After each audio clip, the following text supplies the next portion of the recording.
விநாயகரும் ராவணனும். லங்கையின் அரசர் ராவணன். இவருக்கு 10 தலைகள் உண்டு. ராவணன் ஒரு வலிமை மிக்க அரசர், ஆனால் இரக்கமற்றவர். இவர் சிவபெருமானின் மிகச்சிறந்த பக்தர் ஆவார். தினமும் சிவபெருமானை பக்தியுடன் வழிபடுவார். ஓம் நமச்சிவாய என்று உச்சரிக்க ஆரம்பித்தார்.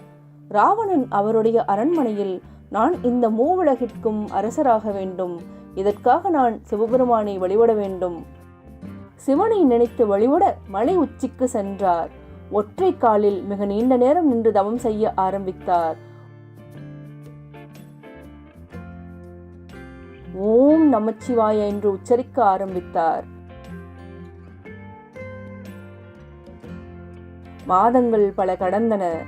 ஆனால் சிவபெருமான் ராவணன் முன் தோன்றவில்லை.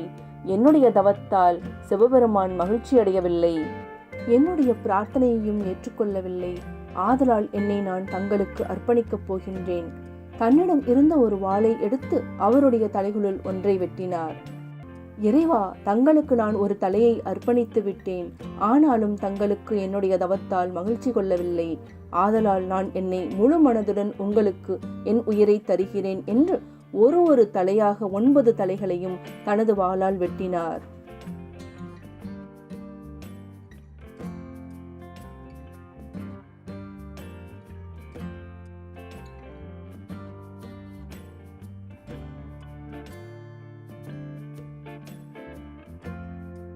பத்தாவது தலையை வெட்ட வாளை தன் அருகில் கொண்டு செல்லும் போது திடீரென்று ஒரு பிரகாசமான ஒளி தெரிந்தது.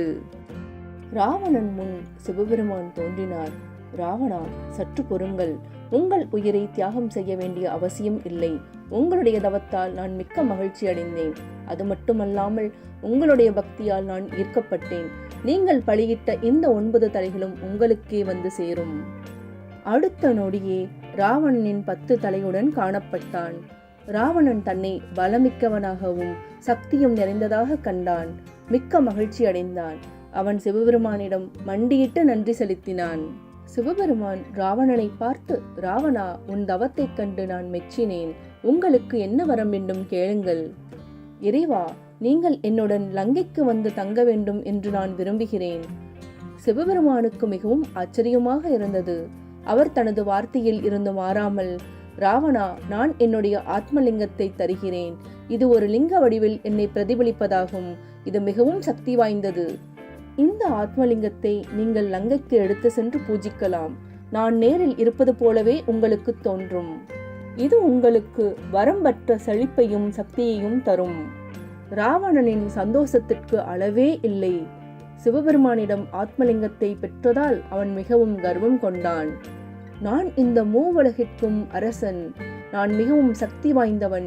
இனிமேல் என்னை யாரும் தோற்கடிக்க முடியாது என்று பலமாக சிரிக்க ஆரம்பித்தான். ராவணனின் கையில் சிவபெருமானின் ஆத்மலிங்கம் இருப்பதைக் கண்டு அனைத்து தேவர்களும் முனிவர்களும் அதிர்ச்சியடைந்தார்கள். தேவர்களில் ஒருவர், என்ன இது எப்படி நடந்தது? இறைவனின் ஆத்மலிங்கம் எப்படி ராவணனின் கைக்கு வந்தது என்று மனக்கவலை அடைந்தார்கள். தேவர்களில் இன்னொருவர், இப்பொழுது ராவணன் மிகவும் சக்தி வாய்ந்தவன். இவனை நம்மால் தோற்கடிக்க முடியாது. தேவர்களில் மற்றொருவர், ஆம், நீங்கள் சொல்வது சரிதான். இதை நாம் கட்டாயம் தடுக்க வேண்டும். இது எப்படி சாத்தியமாகும்? நாம் அனைவரும் விநாயகரிடம் சென்று உதவி கேட்போம். அனைத்து தேவர்களும் விநாயகரிடம் சென்று நடந்தவற்றை கூறினார்கள். அனைவரும் கவலைப்படாதீர்கள். நான் உங்கள் அனைவருக்கும் உதவி செய்கிறேன். ராவணன் ஆத்மலிங்கத்தை லங்கைக்கு எடுத்து செல்லாதவாறு நான் பார்த்துக் கொள்கிறேன். சிவனின் ஆத்மலிங்கத்தை கையில் ஏந்திய ராவணன் லங்கைக்கு சென்று கொண்டு இருந்தார்.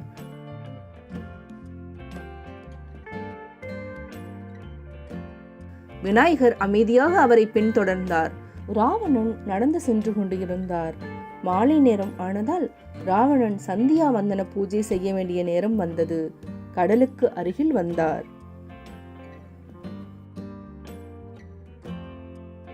ராவணன் யோசிக்க ஆரம்பித்தார். சிவபெருமான் இந்த ஆத்மலிங்கத்தை தரையில் ஒருபோதும் வைக்கக்கூடாது என்று சொல்லியிருக்கிறார். ஆனால் என் கைகளில் உள்ள ஆத்மலிங்கத்துடன் நான் எப்படி சந்தியாவந்தன பூஜை செய்வது? நான் இப்போது என்ன செய்வது என்று மன வருத்தம் அடைந்தார்.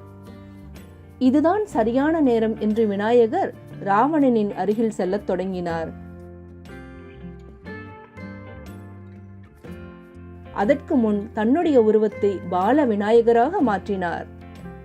ராவணனை நோக்கி விநாயகர் சென்றார். ராவணனுக்கு ஒரு பாலகன் நம் அருகில் வருவதை பார்த்ததும் மிகவும் மகிழ்ச்சி அடைந்தார். ராவணன் பாலகனை பார்த்து, வணக்கம் நண்பா, நான் லங்கையின் அரசன் ராவணன் என்றான். எனக்கு ஒரு உதவி செய்யுங்கள் என்று கேட்டார். தயவு செய்து இந்த ஆத்மலிங்கத்தை சிறிது நேரம் தங்களிடத்தில் வையுங்கள். நான் என்னுடைய பூஜையை முடித்துவிட்டு தங்களிடம் இருந்து பெற்றுக்கொள்கிறேன் என்றார். அதற்கு பாலவிநாயகர், பார்ப்பதற்கு இது மிகவும் கனமாக இருக்கிறதே, ஏன் இதை தரையில் வைக்கக்கூடாது என்றார். அதற்கு ராவணன், இந்த ஆத்மலிங்கத்தை தரையில் வைக்கக்கூடாது, இது மிகவும் சக்தி வாய்ந்தது என்றார். பால விநாயகனை பார்த்து, தயவு செய்து நான் பூஜை முடிந்து திரும்பி வரும் வரை இந்த ஆத்மலிங்கத்தை தங்களது கையில் வைத்து இருக்குமாறு கேட்டார். நான் கையில் வைத்து இருக்கிறேன் என்று ஒப்புக்கொண்டார். ஆனால் என்னால் கனமாக இருப்பதை சிறிது நேரம் பிடிக்க முடியாமல் போனால் என்ன செய்வது என்று கேட்டார். கவலைப்படாதே நண்பா, நான் சீக்கிரம் வந்து விடுகிறேன். ராவணன் பால விநாயகரிடம் ஆத்மலிங்கத்தை கொடுத்தார். நான் பத்திரமாக பிடித்துக் கொள்கிறேன். ஆனால் இந்த ஆத்மலிங்கத்தை என்னால் அதிக நேரம் சமாளிக்க முடியாமல் போனால் நான் உங்களை 3 முறை அழைக்கிறேன். நீங்கள் உடனே வரவில்லை என்றால் நான் தரையில் வைத்து விடுவேன் என்றார். சரி என்று சொல்லிவிட்டு பிரார்த்தனை செய்ய கடலுக்குள் சென்றார். ராவணன் கடலுக்குள் சென்று சந்தியா வந்தன பூஜை செய்தார். ஓம் நம சிவாய, ஓம் நம சிவாய, ஓம் நம சிவாய, ஓம் நம சிவாய. பால விநாயகர், ராவணா, இது மிகவும் கனமாக இருக்கிறது, என்னால் ரொம்ப நேரம் சுமக்க முடியவில்லை. ராவணனுக்கு பாலகன் அழைக்கும் குரல் கேட்டது. பூஜையை முடிக்காமல் ராவணனால் வர முடியவில்லை. ராவணன் பாலகனுக்கு காதில் கேட்கும்படி, நான் பூஜையை முடித்துக்கொண்டு உடனே வந்து விடுகிறேன், ஆனால் ஆத்மலிங்கத்தை தரையில் மட்டும் வைத்து விடாதர் என்று சத்தமாக கூறினார். ராவணன் கடவுளுக்கு புனித நீரை அபிஷேகம் செய்து கொண்டிருந்தார். ராவணா, சீக்கிரம் வாருங்கள், என்னால் சுமக்க முடியவில்லை. உடனே ராவணன், வருகிறேன் வருகிறேன், இன்னும் சிறிது நேரத்தில் பூஜை முடிந்துவிடும், தயவு செய்து தரையில் வைத்து விடாதீர். ராவணா, என்னை மன்னியுங்கள், என்னால் இதற்கு மேல் சுமக்க முடியவில்லை, நான் தரையில் வைத்து விட்டேன் என்றார் பாலவிநாயகர். விநாயகர் ஆத்மலிங்கத்தை தரையில் வைத்துவிட்டு அங்கிருந்து மறைந்தார். ராவணன் பூஜையை முடித்துவிட்டு ஆத்மலிங்கத்தை நோக்கி ஓடி வந்தார். ராவணன் தரையில் இருந்து எடுக்க முயற்சித்தார், ஆனால் முடியவில்லை. திரும்பவும் ராவணன் தன்னுடைய முழு வலிமையையும் பயன்படுத்தி ஆத்மலிங்கத்தை எடுக்க முயற்சித்தார். ஆனால் எந்த ஒரு பயனும் இல்லை. ராவணன் மிகுந்த வருத்தமடைந்தார். ராவணன் ஆத்மலிங்கத்தை திரும்பவும் பெறுவது அவ்வளவு எளிதான காரியம் அல்ல. ஆனால் விநாயகர் தனது புத்திசாலித்தனத்துடன் பணியை முடித்தார்.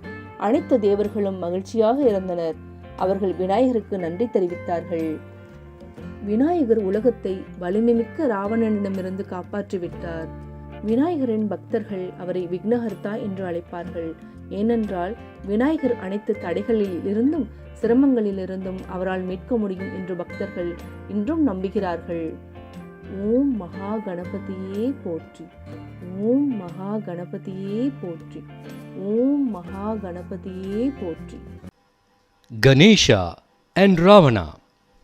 Ravana, the 10-headed king of Lanka, was a mighty and ruthless king. He was a great devotee of Lord Shiva. He used to worship Lord Shiva every day. Om Namah Shivaya, Om Namah Shivaya, Om Namah Shivaya. I want to become the king of the 3 worlds. For this I have to make Lord Shiva happy. Ravana went on a mountain and began praying. He meditated for a very long time, standing on one foot. Om Namah Shivaya, Om Namah Shivaya, Om Namah Shivaya, Om Namah Shivaya. Months passed, but there was no response from Lord Shiva. Lord Shiva is not still impressed by my prayers. I think I will have to make a sacrifice to impress Lord Shiva. Ravana took a sword and cut off one of his head. Hey Lord, I offer my head to you. Still there was no response from Lord Shiva. Ravana cut off his second head. Hey Lord, I offer my head to you. But still there was no response from Lord Shiva. One by one, Ravana cut off his 9 heads, but still there was no response from Lord Shiva. I think I will have to sacrifice my life to impress my Lord. Ravana took his sword and was about to cut his 10th head. Suddenly there was a sparkling light, and Lord Shiva appeared. Wait, Ravana, do not sacrifice your life. I am impressed by your devotion. I bless you with mighty strength and power. The 9 heads which you sacrificed shall also be restored to you. The next moment, all the heads were restored, and Ravana found himself filled with strength and power. Ravana was happy, and he bowed and prayed to Lord Shiva. Ravana, I am pleased by your devotion. You can ask for a boon. Hey Lord, I want you to come with me and stay in Lanka. Lord Shiva was surprised, but since he had given his word, he said, Ravana, I will give you my Atmalinga. This is a reflection of myself in the form of a linga, and hence it is extremely powerful.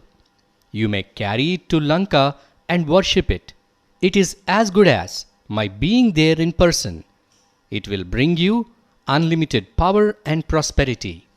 Ravana was happy, and he bowed and prayed to Lord Shiva. But Ravana, remember, do not put this Atmalinga on the ground even for a moment. Once you put it on the ground, you cannot get it back. Saying this, Lord Shiva disappeared. Ravana was very happy. Ha ha ha ha ha! Now I am very powerful. I am the king of the 3 worlds. No one can defeat me. Ha ha ha ha! The gods were shocked to see Lord Shiva's Atmalinga in Ravana's hands. What is this? How did this happen? How did he get the Atmalinga? Ravana has become more powerful now. We have to do something to stop this. We have to take the Atmalinga back from him. But how? We should ask Ganesha for help. All the gods went to meet Ganesha. They told everything to Ganesha. Do not worry. I will make sure that Ravana does not take the linga with him to Lanka. Ravana was on his way to Lanka carrying Shiva's Atmalinga in his hands. Ganesha quietly followed him. Ravana kept walking. He came near the sea. By then it was evening. It was time for Ravana to perform his Sandhya Vandana, the evening prayers. Lord Shiva has instructed that the linga should not touch the ground. But how will I perform my evening prayers with the Atmalinga in my hands? What should I do now? He stood there thinking. Ganesha, who was following Ravana, was waiting for a chance. I think this is the right time to make my move. Ganesha turned himself into a young boy. He walked towards Ravana. Ravana was happy to see the boy coming towards him. Hello, my dear friend. I am Ravana, the king of Lanka. Can you hold this in your hands for some time? I want to perform my prayers. It appears to be very heavy. Why don't you keep it on the ground? No, I cannot do that. It should not be kept on the ground. Please hold it in your hands till I return. Okay, I will hold it. But what if it is too heavy for me? Don't worry, I will return soon. Ravana gave the linga to the boy. I will hold it, but if it starts feeling heavy, then I'll call your name 3 times. If you don't come immediately, then I'll keep it on the ground. Okay. Ravana walked into the sea and started performing his evening puja. Om Namah Shivaya. Om Namah Shivaya. Om Namah Shivaya. Om Namah Shivaya. Ravana, it is too heavy. Ravana heard the boy calling him, but he could not return without completing his puja. I will be back soon. Whatever happens, do not keep it on the ground. While Ravana was offering holy water to the gods. Ravana, please come fast. It's too heavy for me. I'm coming. Please hold it for some more time. Ravana, it's too heavy for me. I cannot hold it anymore. I'm keeping it on the ground. Ganesha kept the linga on the ground and disappeared. Ravana finished his prayer and ran towards the linga. Shiva's Atma Linga was firm on the ground. Ravana tried to pick it up, but he could not. Ravana tried with all his strength, but still could not pick up the linga. Ravana was sad. It was not an easy task to take the linga back from Ravana, but Ganesha, with his cleverness, completed the task. All the gods were happy, and they thanked Ganesha. Ganesha had saved the world from the mighty Ravana. The devotees of Ganesha call him as Vignaharta because they believe that Ganesha can rescue them from all the obstacles and difficulties.